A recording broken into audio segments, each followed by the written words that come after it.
Production support for the weekly special is provided by Smithville, a local provider of fiber optic-based internet, TV, and phone services. Smithville's quantum fiber optic network allows large amounts of data to travel around the world from local homes and businesses. More at smithville.net. IU School of Public Health Bloomington, addressing public health needs by preventing disease, promoting health, and improving quality of life across the state and around the world through research, teaching, and community engagement. publichealth.indiana.edu. And WTIU members, thank you. If you're getting tired of staying inside, just wait until you see some of our stories tonight. That's right, we have some surprising winter destinations that you don't want to miss. We'll travel along one of the longest underground rivers in the country, meet some surprising animal rescues at Indiana's first farm sanctuary, welcome Annie Corrigan to the studio for another great Earth Eats recipe, and explore the ancient music of Eastern Sudan with Otaak Band. All this and more Tonight on the Weekly Special.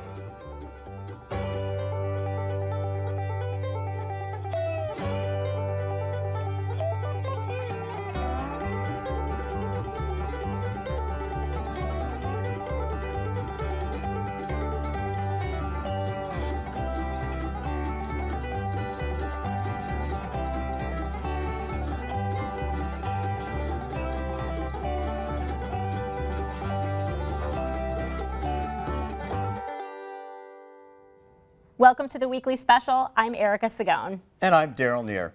Erica, if it's this cold outside, there's nothing I like to do more than lock myself down on a couch with a good book. Yes, absolutely. But for you, we pull ourselves off the couch. We really do love to be out and about throughout the state, discovering stories that we know you're going to love. Well, if you want a place to explore the outside without the winter chill, wait till you see this. Bluespring Caverns is one of Indiana's most popular adventure destinations, and it's just south of Bedford, Indiana. Okay, right now we're starting into the lower levels of the caverns, and this is where the water constantly flows.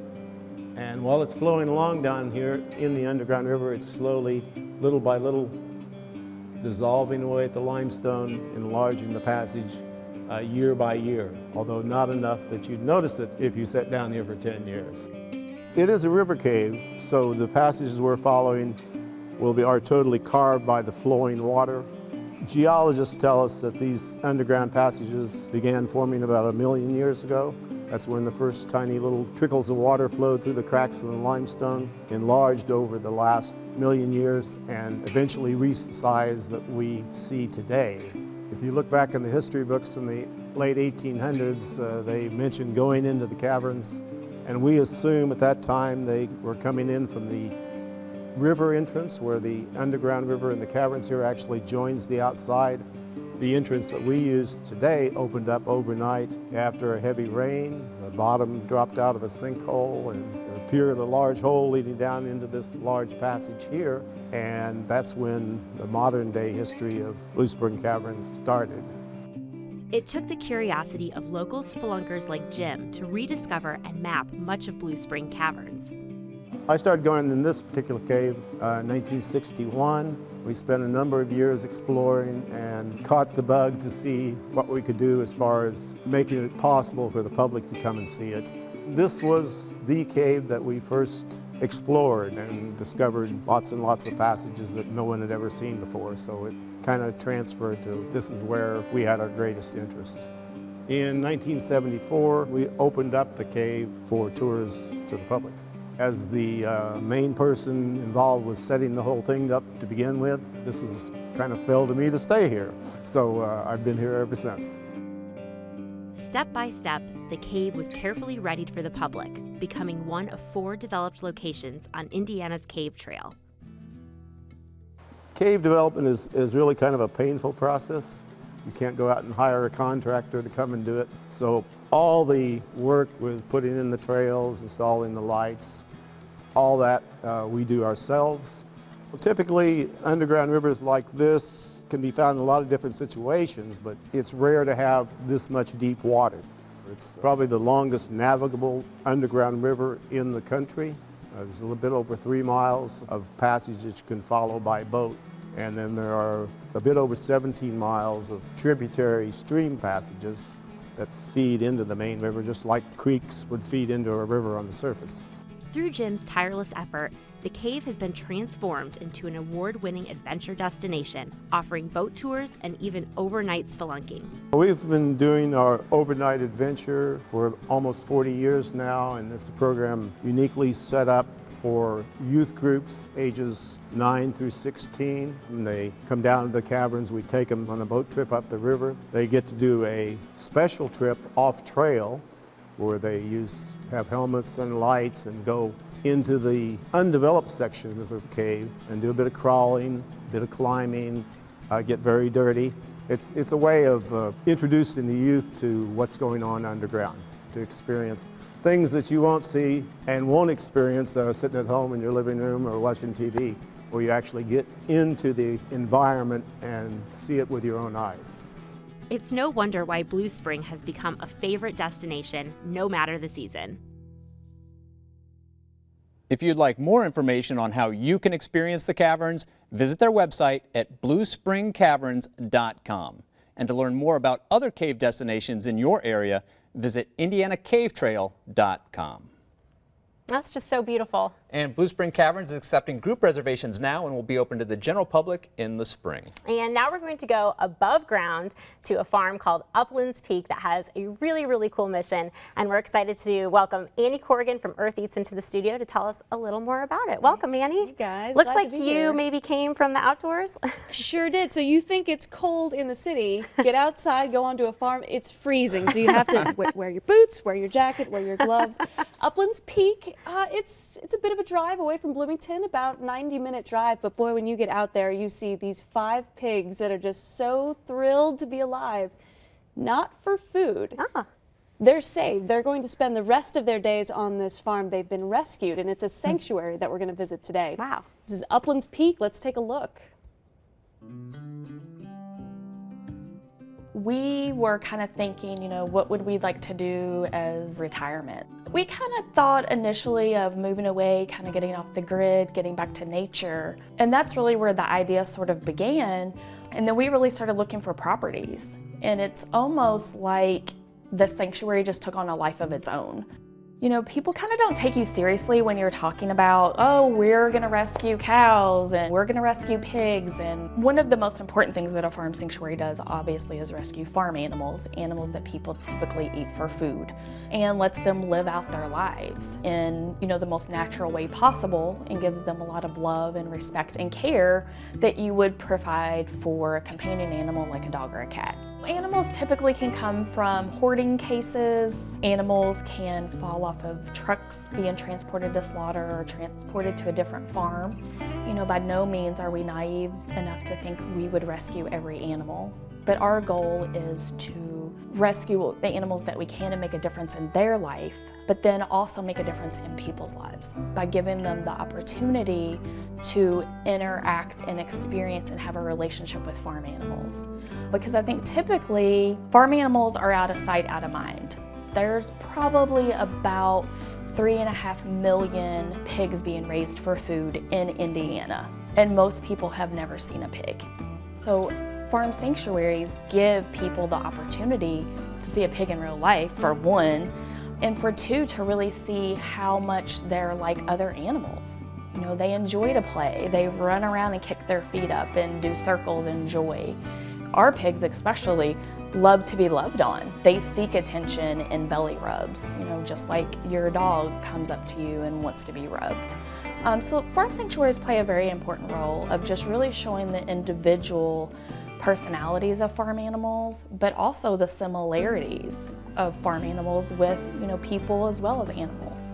I think sometimes it is kind of a grasp for people to think you're saving farm animals versus, you could be saving dogs and cats, but you could also be saving people. There are a lot of dollars and time and energy that goes into any rescue organization.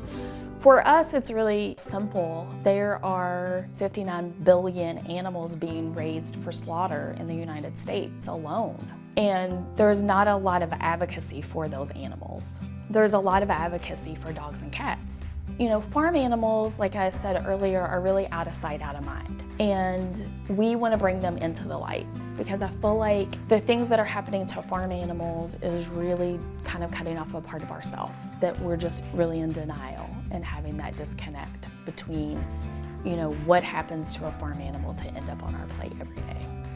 And, you know, for us, it's just about kind of putting our energy here and letting that energy kind of ripple out into the community.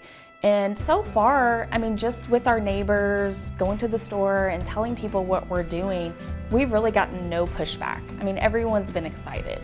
And, you know, it's kind of something I always say, how can you argue with compassion? We just really want to give people the opportunity to have that experience, you know, to come to the sanctuary, to be involved, be with the animals and, you know, see them for who they are. And ultimately from that, you know, make some different choices in their life about, you know, what's on their plate, who's on their plate. The bigger piece of that is also, you know, our hope and our vision is really to create a community. You know, we always say this isn't our sanctuary. This is really the community sanctuary. And we want this to be a place that people can just really come and feel at home and connected. And if you'd like to visit, you can learn more at their website, uplandspeaksanctuary.org. Well, that was such a neat look at that sanctuary, and you got a chance to meet Annie the pig and Andy, and they have a really interesting story of how they got to the sanctuary. Yeah, they do. These two pigs have so much personality. Apparently, they were backyard pets in Minneapolis, made the great escape probably right before they were going to be slaughtered for dinner that evening. Really? So they were found sort of wandering around the streets of downtown Minneapolis, eventually made their way to southern Indiana, and really they're the most charming animals you could ever meet. That's like a movie. It really is, yeah. And can people get involved in the sanctuary? Absolutely. They have work days and retreats where you can go out, help them build fences, and just sort of meet the animals and hang out in this really beautiful part of the state.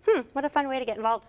Now, Annie, one of the other missions of the sanctuary is to help people eliminate meat from their diet. It's true. And you've brought a recipe that helps people achieve just that. I have. Let's go to the kitchen. It's going to be a little bit warmer. So if you're gluten-free, trying to cut down on the carbs, or maybe cut out meat, this recipe is for you. It's spaghetti squash. Ooh. Check it out.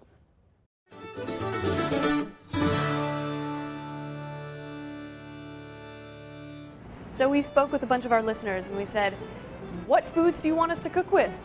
Almost unanimously, people said squash. We need squash recipes. So it looks like that's what we're doing today. This is squash. This is actually a spaghetti squash. All right, and there's several different ways to cook it. What I like to do when I'm cooking it in a conventional oven is I'll just cut it in half. Woo! Using some muscle.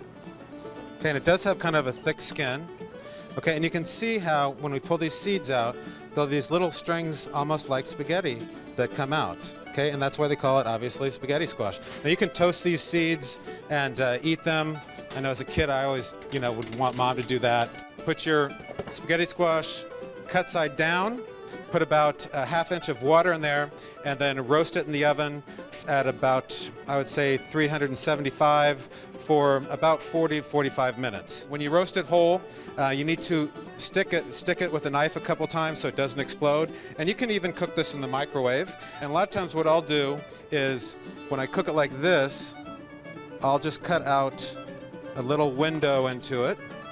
Okay, we'll pour that into a bowl. And then you could season it with whatever you like.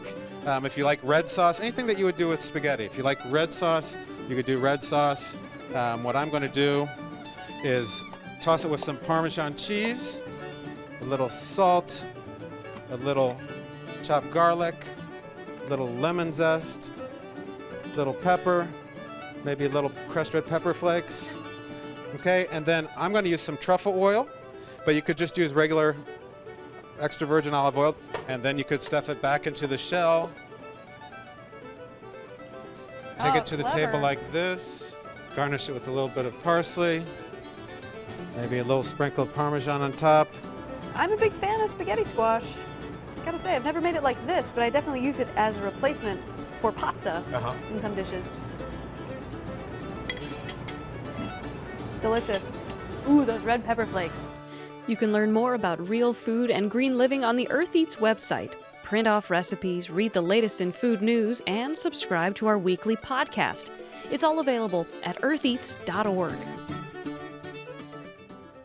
Annie, that looked delicious. And Yes. as always, thanks for coming in and sharing another recipe with us. Thanks, Annie. My pleasure. We are excited to welcome our next musicians into the studio. Yep, last year we welcomed one of their members, but this year the whole band is here, all the way from Cairo, Egypt. It's Otaak Band.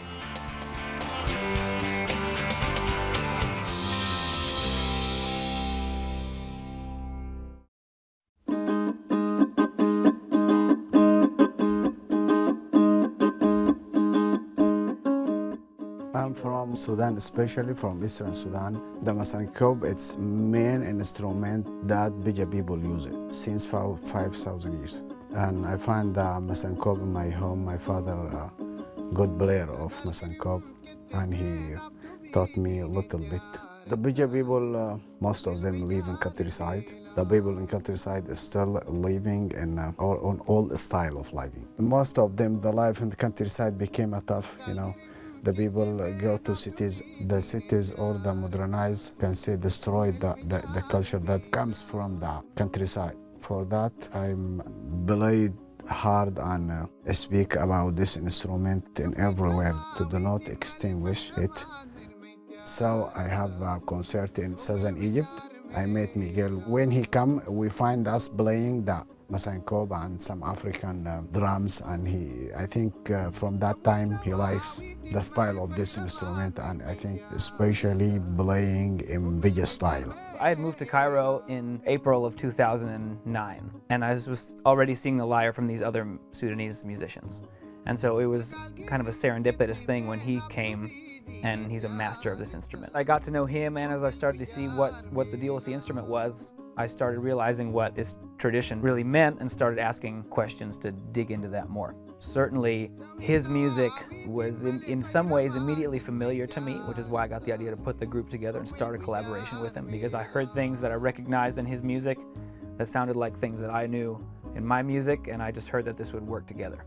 This is a way to tell the other about Bija people, those people who live in Eastern Sudan. So for that, I accept this idea, and I said to myself, I'm lucky. I say, oh my God, I find a way to perform a new style. There weren't really any changes that I had to do. I didn't have to change the melody. I didn't have to change his style of playing at all. I wanted to add things that would feature this melody and the original playing, and then just give it this kind of frame. Yeah, the challenge that to mix the traditional style with the West style. I'm excited that, and I said to myself, oh, the challenge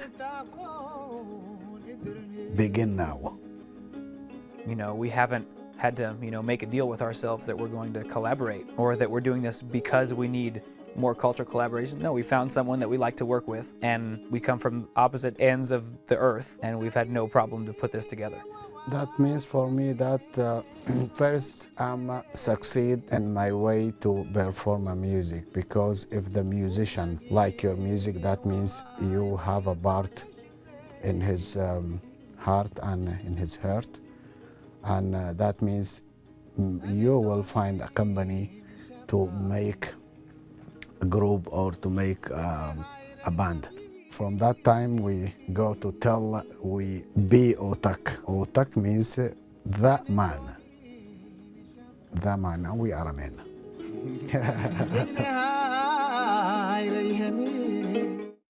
And now, Otaak Band.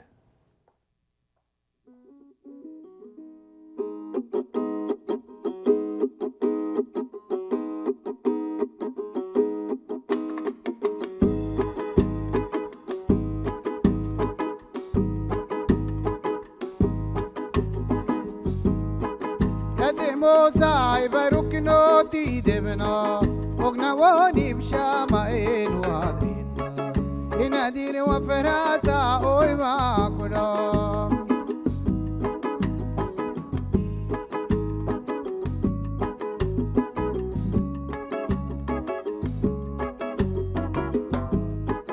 يدي موسى يباركنا تيدبنا وغنواني بشامائل وادريتنا نادير وفراسا أجمر مامنا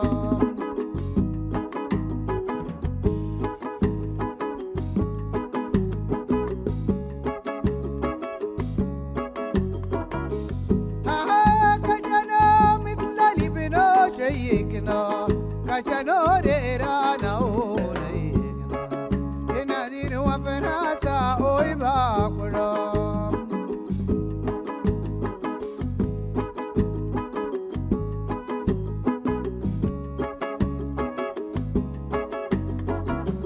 ya demo sai barukno ti devna ogna woni beshama en wadrin inadir wa farasa oi ba kudam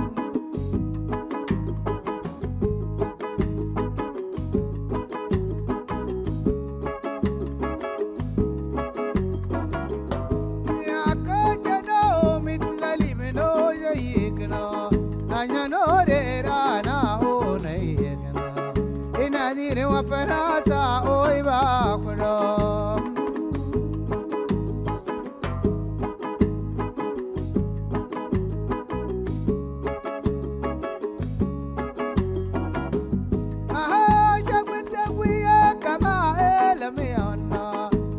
Seriye kama elamiana inadir wa farasa oj mere mamna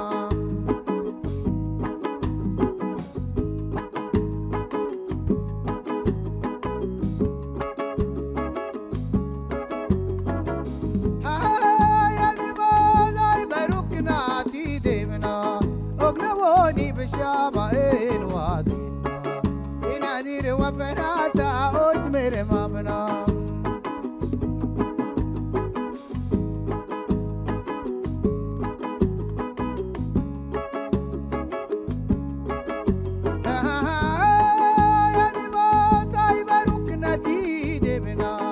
ognawoni bishama enwadi inadir wa farasa ojmer mamna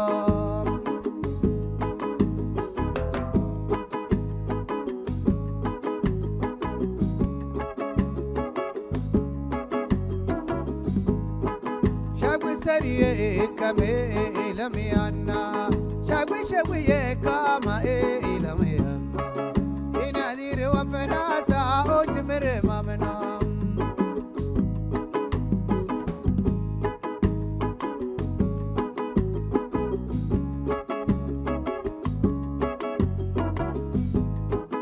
inadir wa farasa ojmer mamna inadir wa farasa ojmer mamna inadir wa farasa ojmer mamna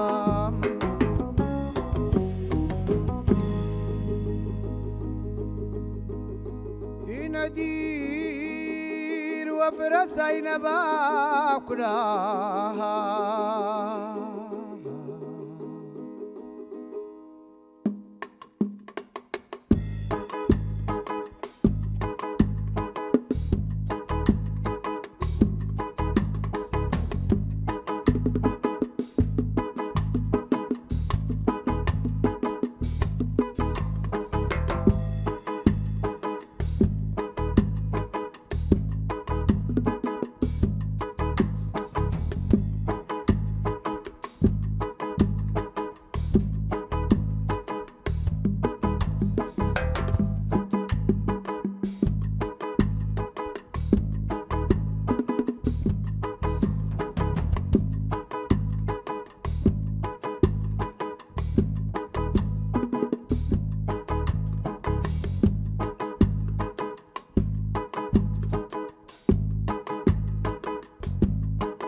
To get the latest information on Otaak Band's tour or to listen to more from their debut album, visit their website, otaakband.com.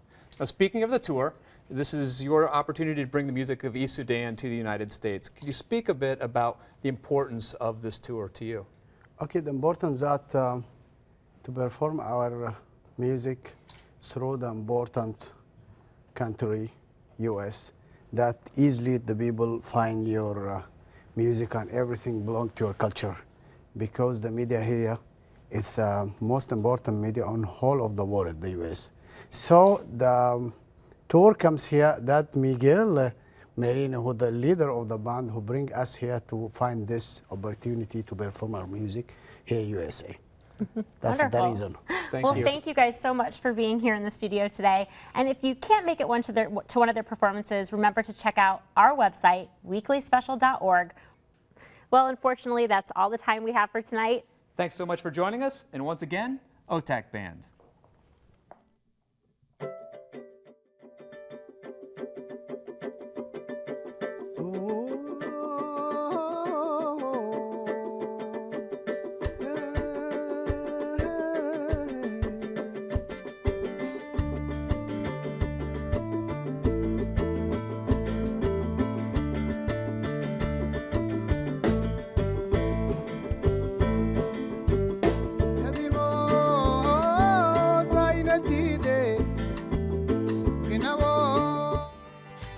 Production support for the weekly special is provided by Smithville, a local provider of fiber optic-based internet, TV, and phone services. Smithville's quantum fiber optic network allows large amounts of data to travel around the world from local homes and businesses. More at smithville.net. IU School of Public Health Bloomington, addressing public health needs by preventing disease, promoting health, and improving quality of life across the state and around the world through research, teaching, and community engagement. publichealth.indiana.edu. And WTIU members, thank you.